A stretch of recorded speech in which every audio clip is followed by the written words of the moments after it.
जीरोधा में आप mutual funds कैसे खरीद सकते हो, यानी कि म्यूचुअल फंड्स में अगर आपको एसआईपी शुरू करनी है तो किस तरीके से आप कर सकते हो, इसका पूरा स्टेप बाय स्टेप प्रोसेस मैं आपको इस वीडियो में सिखाऊंगा। किन बातों का आपको ध्यान रखना है, पेमेंट आपका कहां से कटेगा, बैंक से कटेगा या जीरोधा के अकाउंट से कटेगा, ऐसे कई सवालों का भी जवाब आपको इस वीडियो के अंदर मिल जाएगा। तो चैनल पर नए हो तो सब्सक्राइब जरूर कर देना और वीडियो को लाइक जरूर कर देना। तो चलिए दोस्तों, सबसे पहले हम जीरोधा कॉइन में लॉगिन कर चुके हैं। अगर आपको जीरोधा के थ्रू म्यूचुअल फंड खरीदने हैं तो जीरोधा का एक अलग कॉइन नाम के साथ एप्लीकेशन है। तो ये जो कॉइन एप्लीकेशन है इसको आपको डाउनलोड करना होता है, प्ले स्टोर पर से डाउनलोड कर लीजिए और जैसे आप जीरोधा में लॉगिन करते हो इसी में भी लॉगिन कर लीजिए। लॉगिन करने के बाद आप सबसे पहले होम वाले सेक्शन में आ जाते हो तो आपको ये जो डिस्कवर वाला बटन है इसके ऊपर आ जाना है। इधर आने के बाद आपको एक्सप्लोर वाला बटन मिल जाएगा। इधर आकर आपको जिस भी स्कीम में इन्वेस्टमेंट करनी है उसका नाम आप डायरेक्टली इधर सर्च कर सकते हो।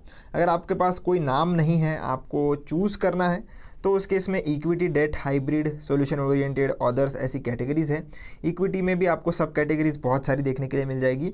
हम एग्जांपल ले लेते हैं कि फ्लेक्सी कैप का। तो फ्लेक्सी कैप में अगर मैं आता हूँ तो इधर कई सारे फ्लेक्सी कैप है जिसमें भी आपको इन्वेस्टमेंट करना है, आप कर सकते हो। एग्जाम्पल ले रहा हूँ मैं HDFC फ्लेक्सी कैप का।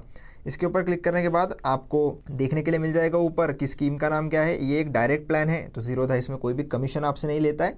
ये एक ग्रोथ वाली स्कीम है, इसका मतलब जितना भी प्रॉफिट इस स्कीम के अंदर होगा वो री इन्वेस्ट हो जाता है और ये एक फ्लेक्सी कैप कैटेगरी के अंदर आता है। इसके बाद करंट NAV यानी कि नेट एसेट वैल्यू कितना है इस पर्टिकुलर स्कीम का। जब भी आप म्यूचुअल फंड की स्कीम में कोई भी बाइंग या सेलिंग करते हो तो वो किस प्राइस पर होगा, तो वो होता है NAV के प्राइस पर। तो इधर डेट दी हुई है और इसका NAV का प्राइस भी इधर दिया हुआ है और आज के परसेंटेज टर्म्स में कितना प्रॉफिट या लॉस है वो भी आप देख सकते हो एक दिन में जो इस तारीख को दिया गया है। अब घबराइए नहीं, काफ़ी लोगों को ये लग रहा होगा कि NAV की प्राइस तो बहुत ज़्यादा है तो मैं कैसे अफोर्ड कर पाऊंगा। तो बिल्कुल भी नहीं। इसकी मिनिमम इन्वेस्टमेंट अगर आप देखोगे तो मात्र 100 रुपये से आप इसमें SIP शुरू कर सकते हो। तो पूरा यूनिट आपको नहीं मिलेगा, फ्रैक्शनल यूनिट आपको मिलेंगे। तो ऐसा कुछ नहीं होता है कि NAV बहुत ज़्यादा है मतलब स्कीम में इन्वेस्ट नहीं करना है। ऐसा कुछ भी नहीं है कि सस्ती NAV है किसी स्कीम की तो वो ज़्यादा फ़ायदा आपको देगी, ऐसा बिल्कुल भी नहीं होता। परसेंटेज टर्म्स में आपको रिटर्न मिलते हैं तो चाहे NAV 100 हो या 2000, कितने परसेंट से ऊपर जाती है वो हमें मायने रखता है। CAGR पिछले 3 सालों में इसने 20.34% का दिया है। एग्जिट लोड की बात करें तो एग्जिट लोड यानी कि एक टाइप की पेनल्टी होती है। अगर आप एक स्पेसिफिक पीरियड के पहले अपने पैसों को निकाल लेते हो तो आपको एग्जिट लोड देना पड़ता है। तो एग्जिट लोड कैसे चेक करना है, ये जो आई वाला बटन आपको दिख रहा है इसके ऊपर क्लिक करिए तो एग्जिट लोड आपको देखने के लिए मिलेगा। अभी सब चीजें जो है वो स्कीम टू स्कीम अलग अलग होती है, कैटेगरी टू कैटेगरी भी अलग अलग होती है। तो जैसे कि इधर लिखा हुआ है कि अगर आप 1 साल के अंदर अंदर अपने पैसों को निकालते हो तो 1% का आपसे एग्जिट लोड लिया जाएगा। 1 साल के बाद अगर पैसा निकालोगे तो कोई भी एग्जिट लोड नहीं लगता है। तो अलग अलग कैटेगरी, अलग अलग स्कीम्स के लिए ये अलग होता है। सारा डेटा, ये जो जितना भी डेटा हम डिस्कस करेंगे वो अलग होता है। तो आपको जिस भी स्कीम में इन्वेस्टमेंट करना है उस हिसाब से सोच लेना है आपको और फिर ही डिसीजन लेना है। इसके बाद ये जो आपको दिखाई दे रहा है ये एक्सपेंस रेशो है।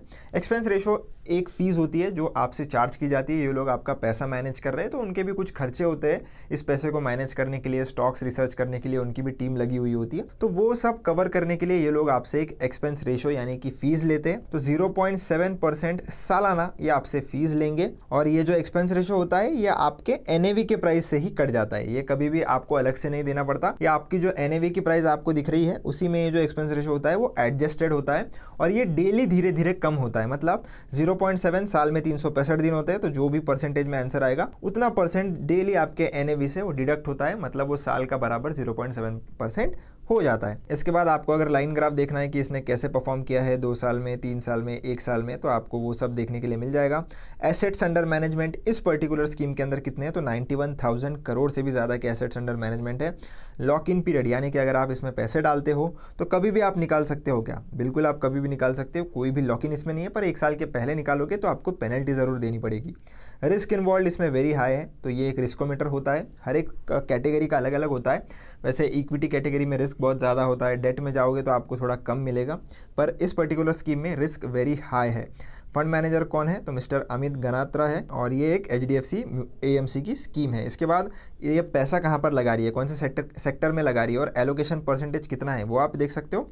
नीचे अगर आपको स्टॉक वाइज होल्डिंग देखनी है तो वो भी आपको मिल जाएगी। आप व्यू ऑल पर क्लिक करोगे तो आपको डिटेल में भी देखने के लिए मिल जाता है। स्कीम डॉक्यूमेंट यहाँ से आप डाउनलोड कर सकते हो और उसके बाद अगर हम SIP करना चाहते हैं तो SIP के लिए आपको इस पर क्लिक कर देना है। क्लिक करने के बाद आपको ये जो AMC वाला ऑप्शन है ये चूज़ करके ऐसा सच कुछ फ़ायदा होता नहीं है, तो मैं तो आपको सजेस्ट करूंगा कि AMC वाला ऑप्शन आप चूज़ ना करें। AMC ऑप्शन अगर आप चूज़ कर लेते हो तो आप अपने SIP को पॉज, रिज्यूम और स्टेप अप बिल्कुल भी नहीं कर सकते हो। तो फिलहाल के लिए मैं AMC SIP को चूज़ नहीं कर रहा हूँ। उसके बाद मैंडेट यानी कि SIP अगर आपको ऑटोमेट करनी है, ऑटोमेटिक SIP आपको लगानी है जिसमें आपके बैंक अकाउंट से ऑटोमेटिकली पैसे डिडक्ट हो जाएंगे, तो ये अगर आपको करना है तो उसके लिए आपको मैंडेट लगाना पड़ता है। और मैंडेट लगाने के लिए मैंने ऑलरेडी चैनल पर वीडियो बना कर रखा है कि कैसे आप मैंडेट लगा सकते हो, क्योंकि मैंडेट लगाने को 1 से 2 दिन का समय लगता है और उसका थोड़ा प्रोसेस अलग होता है, इसलिए मैं इस वीडियो में नहीं इंक्लूड कर रहा हूँ।